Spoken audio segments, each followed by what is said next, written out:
મહાત્મા ગાંધીની પ્રાર્થના સભામાં સાબરમતી આશ્રમ ખાતે રોજ ગવાતું પદ કોઈ પણ સત્સંગ કે આધ્યાત્મનો પાયો છે। ત્યાગ વૈરાગ્ય વિના ટકતો નથી। જો મનમાં પણ મણમોહ ભર્યો હોય તો ભગવા કામ નથી લાગતા। એકદમ 100% શુદ્ધ સોના જેવી ચમકતી વાત કે કોઈ પણ ત્યાગ વૈરાગ્ય વિના ટકતો નથી, કારણ કે ત્યાગ એ બાહ્ય છુટકારો છે, જ્યારે વૈરાગ્ય એ અંતરની માહિલી વાત છે।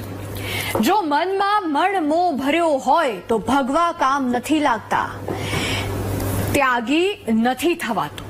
આ વાત આજના દરેક સંપ્રદાયના સાધુઓએ સમજવી પડશે, કારણ કે ફક્ત સાધુનો વેશ ધારણ કરવા કરતા વૃત્તિથી સાધુ થવાનો પ્રયત્ન કરવો પડશે, તો જ આગામી સમયમાં સમાજ તમને સ્વીકારશે અને અન્ય દેવી દેવતાઓને પોતાના સંપ્રદાયથી નીચા બતાવીને લોકોને નફરત સિવાય કંઈ જ નથી મળવાનું એ યાદ રાખવું પડશે।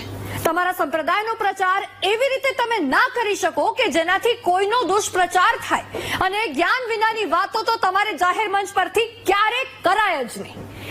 વેશના સાધુ કરતા વૃત્તિના સાધુ બનવું સારું, બાકી ભગવો પહેરવાથી કંઈ થતું નથી। અંદર મનમોહ મુક્ત હોવો જોઈએ। ના સત્તાનો મોહ, ના જમીનનો મોહ, ના પોતાના સંપ્રદાયને ઉપર લાવવાનો મોહ। માર્ગ બસ એક જ, ઈશ્વર તરફ જવાનું। મનની શાંતિ જો આવી બધી વસ્તુઓ કરવાથી મળતી હોય તો તમારું મન જ અશાંત કહેવાય, તમે સંત કહેવાઓ જ નહીં।